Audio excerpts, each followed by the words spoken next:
देखिए प्रश्न क्रमांक 4 में क्या दिया हुआ है।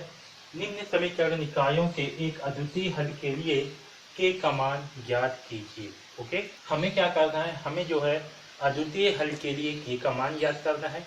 इससे पहले वाले प्रश्न में हमने क्या किया था, अनंतः अनेक हल पर। इससे पहले जो है हमने इसके कोई हल प्राप्त ना हो उसके लिए जो है के का मान ज्ञात किए थे। ओके, तो चलिए इसे जो है हल करते हैं।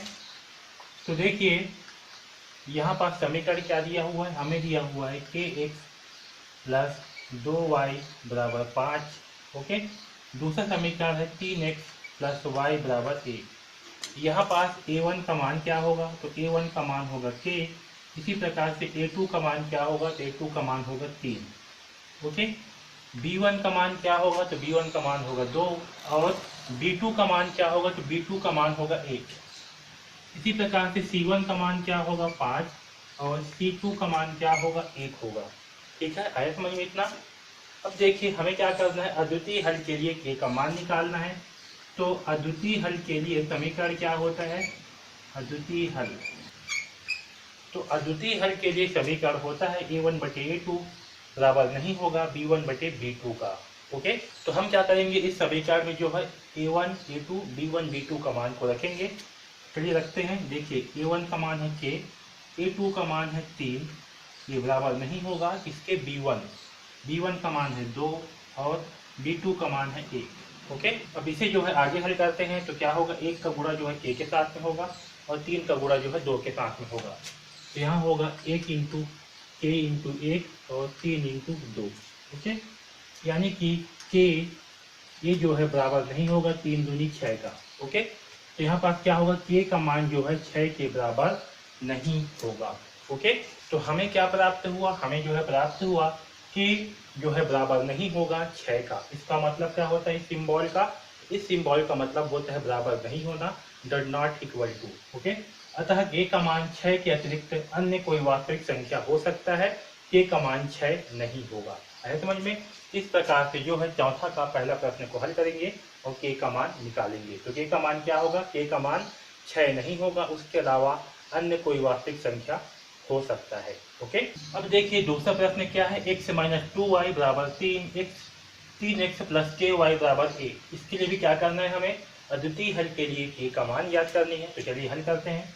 तो समीकरण दिया है x माइनस 2y बराबर 3 और दूसरा समीकरण है 3x प्लस के वाई बराबर 1। ओके, तो यहाँ से जो है a1 का मान क्या होगा, a1 का मान होगा 1, x के साथ में कुछ भी नहीं है मतलब क्या है 1 है। b1 का मान होगा -2, y के साथ में क्या है -2 और c1 का मान होगा 3। ओके, इसी प्रकार से a2 का मान होगा 3, b2 का मान होगा k, y के साथ में k है और c2 का मान होगा 1। ओके, तो देखिए समीकरण निकाय के एक अद्वितीय हल के लिए समीकरण क्या होता है, तो अद्वितीय हल के लिए समीकरण होता है a1 बटे a2 बराबर नहीं होगा b1 बटे b2। अब देखिए यहाँ पर a1 का मान क्या है, तो a1 का मान है 1, a2 का मान क्या है, तो a2 का मान है 3, ये जो है बराबर नहीं होगा। b1 का मान कितना है, तो b1 का मान है -2, b2 का मान क्या है, तो b2 का मान है k। अब इसे जो है आगे हल करते हैं। तो देखिए, तो इसे आगे हल करने पर 1 के साथ में जो है k का गुणा होगा और 3 के साथ में -2 का गुणा होगा। ठीक है, और ये जो है आपस में बराबर नहीं होंगे। ठीक है, तो 1 इंटू के का मान होगा k, ये बराबर नहीं होगा 3 दूनी 6 यानी कि -6। ओके, तो k का मान क्या होगा, k का मान जो है -6 नहीं होगा। तो k का मान -6 के अतिरिक्त अन्य वास्तविक संख्या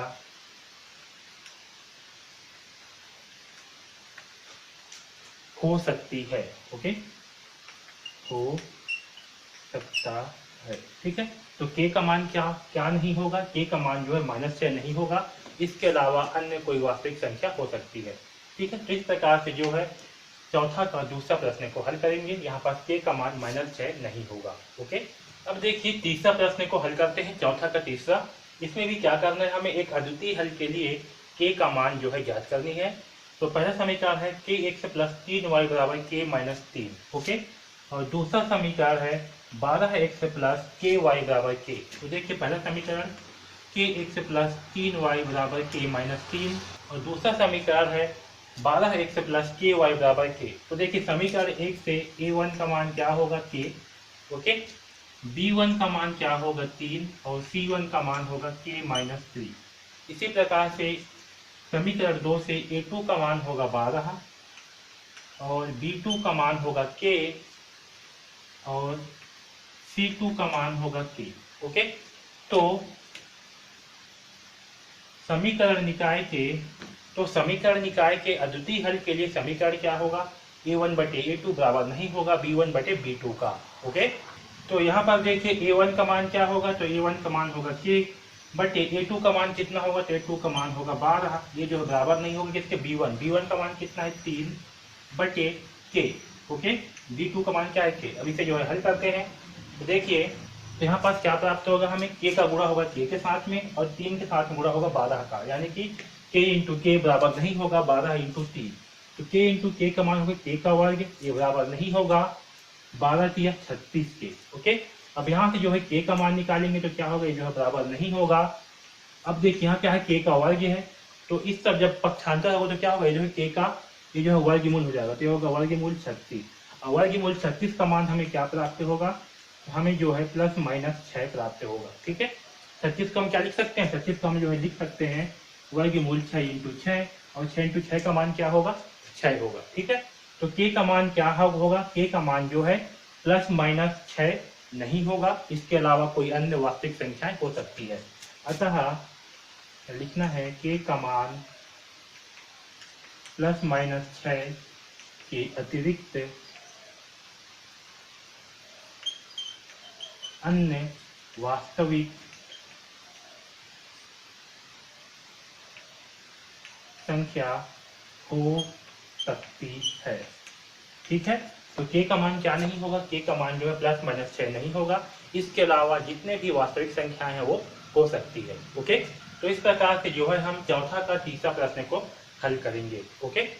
अब देखिए प्रश्न क्रमांक चौथा का चौथा ये बहुत ही अलग प्रश्न है और इम्पोर्टेंट भी हो सकता है, ठीक है। तो देखिए निम्न समीकरण निकायों के एक अद्वितीय हल के लिए k का मान ज्ञात कीजिए। हमें क्या करना है, k का मान ज्ञात करनी है। तो देखिए यहाँ पर समीकरण क्या दिया है, पहला समीकरण है 4x माइनस 5y बराबर k, ओके। दूसरा समीकरण है 2x माइनस 3y बराबर 12, ओके। अब देखिए यहाँ से समीकरण 1 से a1 का मान कितना आएगा 4 और b1 का मान होगा -5, c1 का मान होगा k और समीकरण 2 से a2 का मान होगा 2, b2 का मान होगा -3 और c2 का मान होगा 12, ओके। तो अब देखिए जो समीकरण निकाय है उसमें अद्वितीय हल के लिए क्या समीकरण होता है, तो समीकरण निकाय का एक अद्वितीय हल के लिए समीकरण क्या होता है, a1 बटे a2 के बराबर नहीं होगा b1 बटे b2 का, ओके। तो देखिए a1 का मान क्या है, a1 का मान है 4 बटे a2 का मान क्या है 2, ये जो है बराबर नहीं होगा। b1 का मान क्या है -5 बटे b2 का मान क्या होगा -3, ओके।